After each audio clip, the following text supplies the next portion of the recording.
அண்மை செய்தியை பார்க்கிறோம். நிதி நிறுவன மோசடியில் ஈடுபட்டால் இனி குண்டர் சட்டத்தின் கீழ் நடவடிக்கை எடுக்கப்படும் என்று தெரிவிக்கப்பட்டிருக்கிறது. நிதி நிறுவன மோசடி புகார்களை விரைந்து முடிக்க தனி அதிகாரி நியமனம் செய்யப்பட்டிருக்கிறார் என்று தமிழ்நாடு அரசு தரப்பிலிருந்து தெரிவிக்கப்பட்டிருக்கிறது. இந்த நிலையில் தமிழ்நாடு அரசுக்கு உயர்நீதிமன்ற மதுரை கிளை பாராட்டினை தெரிவித்திருக்கிறது. கூடுதல் விவரங்களோடு ரஃபீக் ராஜா நம்மோடு இணைந்திருக்கிறார். விரிவான விவரங்கள் ரஃபீக்.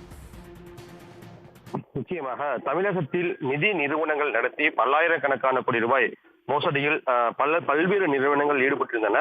தமிழக அரசு தற்போது அந்த நிறுவனங்களிலிருந்து சொத்துக்களை பறிமுதல் செய்து பாதிக்கப்பட்ட மக்களுக்கு பல்வேறு நிவாரண உதவிகளை முன்னெடுத்துள்ளது. அதன் அடிப்படையில் தான் தற்போது இதற்காக உயர்நீதிமன்ற மதுரை கிளை தமிழ்நாடு அரசிற்கு பாராட்டுக்களை தெரிவித்திருக்கிறது.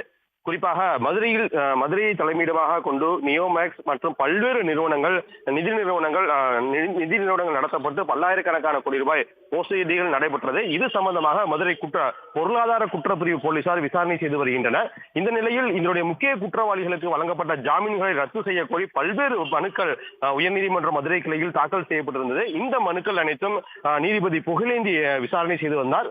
கடந்த மாத விசாரணையின் போது அவர் கடந்த 15 ஆண்டுகளாக நிதி நிறுவன மோசடியில் பல்லாயிரக்கணக்கான மக்கள் பாதிக்கப்பட்டுள்ளனர். அவர்களுக்கு மீண்டும் அந்த பொருளாதாரங்களை திரும்ப வழங்குவதற்காக தமிழக அரசு விரைந்து நடவடிக்கை எடுக்க வேண்டும் என்றுதான் அறிவுறுத்தியிருந்தார். இந்நிலையில் இந்த வழக்கு மீண்டும் விசாரணைக்கு வந்தது. விசாரணையின் போது தலைமை குற்றவியல் வழக்கறிஞர் ஹசன் முகமது ஜின்னா, கூடுதல் தலைமை வழக்கறிஞர் அஜ்மல் கான் மற்றும் கூடுதல் குற்றவியல் வழக்கறிஞர் செந்தில்குமார் ஆகியோர் ஆஜராகி இந்த அறிக்கையை தாக்கல் செய்துள்ளனர். குறிப்பாக தமிழகத்தில் நிதி நிறுவன மோசடியால் பாதிக்கப்பட்டவர்களுக்கு விரைந்து, அதாவது நிதி நிறுவன சொத்துக்களை முடக்கி விரைந்து நிவாரணம் வழங்குவதற்காக பல்வேறு வழிகாட்டுதல்களை அரசாணையாக பிறப்பித்துள்ளது என்ற அறிக்கைகளை தாக்கல் செய்திருந்தனர். இதில் குறிப்பாக இனி நிதி நிறுவனம் நடத்தி மோசடியில் ஈடுபட்டால் அவர்கள் மீது குண்டர் சட்டத்தை அமுல்படுத்துவதற்காக பல்வேறு சட்ட திருத்தங்கள் செய்யப்பட்டுள்ளது. அதே போல இந்த நிதி நிறுவன மோசடிகளை அனைத்தும் கண்காணிப்பதற்காக எக்ஸ்க்ளூசிவ், அதாவது தனிப்பட்ட ஒரு அதிகாரி நியமனம் செய்யப்படுகிறார். இது மட்டுமல்லாமல் நிதி நிறுவன சொத்துக்களை விற்பனை செய்வது, வாகனங்களை பறிமுதல் செய்வது, பத்திரப்பதிவுகளை பறிமுதல் செய்வது, இதற்கான ஆன்லைன் இமெயில் மூலம் பல்வேறு வசதிகளை ஏற்படுத்தப்பட்டுள்ளது. ஒவ்வொரு செயல்களும் 3 நாட்களுக்குள் முடிக்க வேண்டும் என்ற உத்தரவுகளும் தற்போது பிறப்பிக்கப்பட்டுள்ளது.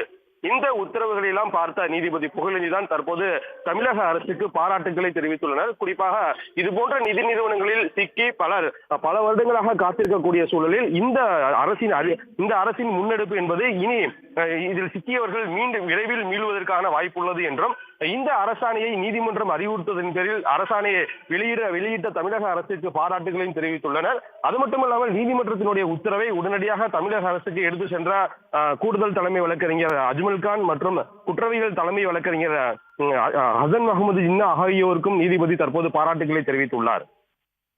நிதி நிறுவன மோசடியில் ஈடுபட்டால் குண்டர் சட்டம் பாயும் என்று தெரிவிக்கப்பட்டிருக்கிறது. குண்டர் சட்டத்தின் கீழ் நடவடிக்கை மேற்கொள்ளப்படும் என்று தமிழ்நாடு அரசு தெரிவித்திருக்கிறது. கூடுதல் விவரங்களை பகிர்ந்து கொண்டமைக்கு நன்றி ரஃபீக் ராஜா. உடனுக்குடன் செய்திகளை தெரிந்து கொள்ள சன் நியூஸ் பெல் ஐகானை கிளிக் பண்ணுங்க.